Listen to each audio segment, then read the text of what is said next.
jual beli nasab. Sehingga di situ ada seorang santri yang ditawarin oleh oknum habaib untuk menjadi seorang ba'alawi atau seorang habaib, dengan dijual harganya antara 30 juta kemudian turun-turun sampai ke nilai 7 juta. Ente mah Arab katanya. Ente mah wajahnya udah pas nih, punya modal wajahnya Arab. Bahkan lebih Arab dari anak nih katanya. Ente kalau mau bisa dapat paspor nasab deh dari Robito katanya, kata dia nih. Terus gratis gitu gitu? Enggak, bayar atuh katanya. Berapa? Ditawarinya 30 juta. Boleh cross check. Sebelum kita lanjutkan, berikut ini adalah cuplikan video dan penjelasan terkait apakah benar nasab ba'alawi itu diperjualbelikan. Baik, kita simak secara detail agar tidak salah paham. Banyak sekarang kok yang dapat paspor nasab itu dari beli. Ada, saya punya jamaah namanya Sutardi, wajahnya kebetulan masih ada kekerabatan. Kebetulan wajahnya Arab banget. Kita manggilnya Kang Nande. Mungkin di sini juga ada yang kenal ya. Ada Sutardi Nande, itu wajahnya Arab banget. Pernah ditawari oleh habaib, ente kalau mau bisa dapat paspor nasab deh dari Robito katanya, kata dia nih. Terus gratis gitu Bib? Enggak, bayar atuh katanya. Berapa? Ditawarinya 30 juta. Boleh cross check ya, ada di Facebook itu, Kang Nande Sutardi Betex gitu disebutnya. Itu jamaah saya ditawari 30 juta. Kemudian wah Bib, mahal banget itu. Akhirnya turun dikurangi sampai mentok di 7 juta.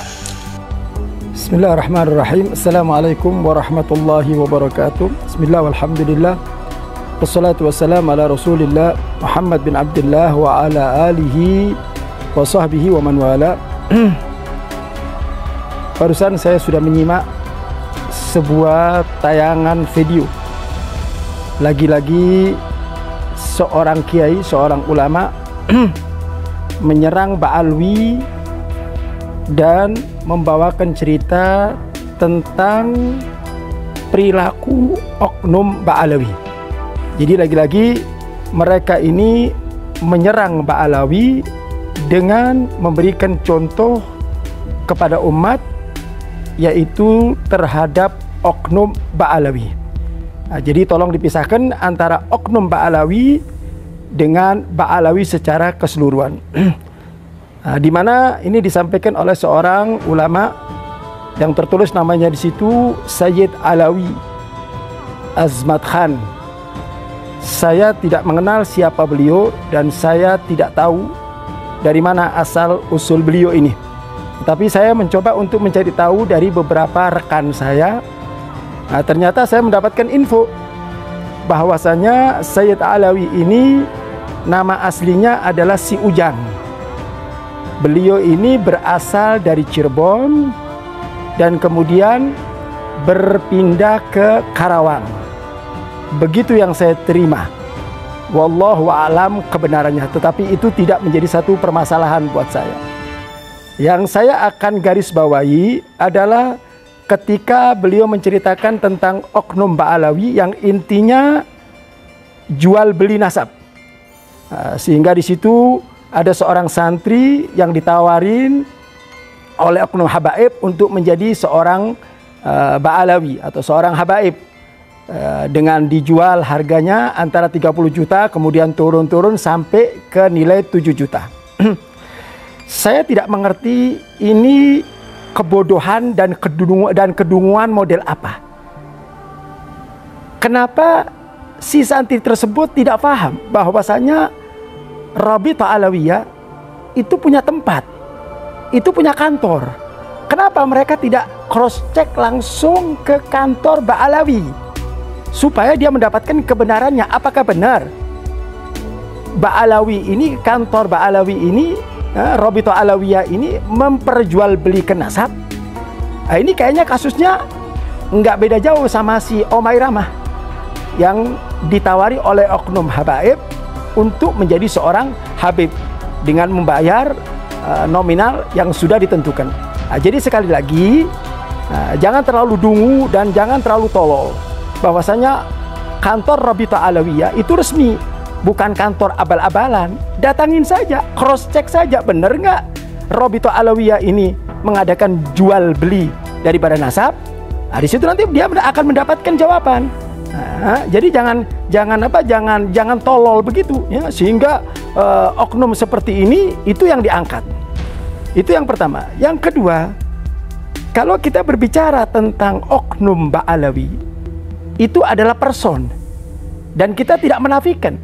Mungkin ada 1-2 daripada para habaib yang melakukan hal seperti ini, tetapi tidak bisa diberikan satu nilai bahwa semua habaib seperti itu. Itu nggak bisa ya.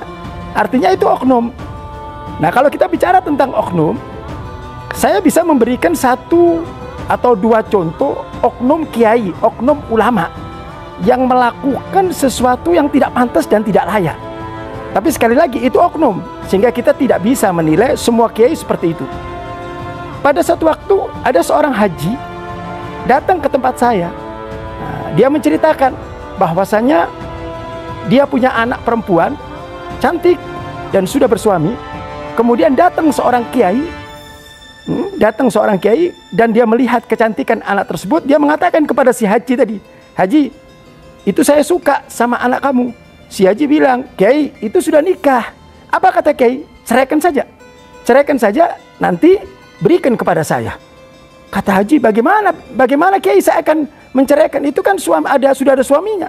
"Ya, ceraikan. Nanti saya nikah. Kalau enggak, Pak Haji dan keluarga bisa kualat. Saya adalah seorang ulama." Ini oknum. Dan saya tidak bisa mengatakan semua kiai seperti ini. Artinya oknum itu ada-ada saja. Jadi jangan sekali lagi ya kepada kiai tersebut ya, yang mengatakan Sayyid Alawi atau si Ujang ini, jangan menyerang Ba'alawi dari sisi kebencian. Oknum yang diangkat ya, ini kelihatan banget mereka itu benci dan iri dengan Ba'alawi, dengan habaib, sehingga yang diangkat adalah oknum. Jadi sekali lagi, oknum itu tidak mewakili para habaib. Oleh karena itu saya minta kepada para kiai, para ulama, bedakan mana oknum dan mana Ba'alawi, agar hati kita tidak kotor, hati kita tidak diisi dengan hal-hal yang merusak daripada amal ibadah kita. Mudah-mudahan nasihat ini menjadikan satu kesadaran buat para kiai, para ulama, sehingga Allah Subhanahu wa taala selalu menuntun kita di jalan yang diridhai oleh Allah Subhanahu wa taala. Wallahu a'lam. Assalamualaikum warahmatullahi wabarakatuh. Demikianlah penjelasan dari salah satu habaib yang menjelaskan bahwa jual beli nasab atau jual beli gelar habaib yang sudah tersebar di berbagai media sosial, hal itu adalah hoax dan tidak pernah terbukti adanya, bahwa memang apa yang dilakukan itu hoax, tidak terorganisir oleh Rabithah Alawiyah. Jadi semoga dari hal ini kita tidak mudah termakan dari penipuan ataupun dari hal-hal berita-berita hoax. Semoga bermanfaat dan semoga kita tetap diberi rasa cinta kepada para habaib dzurriyyah Nabi Muhammad SAW. Demikian, kurang lebihnya mohon maaf. Assalamualaikum warahmatullahi wabarakatuh.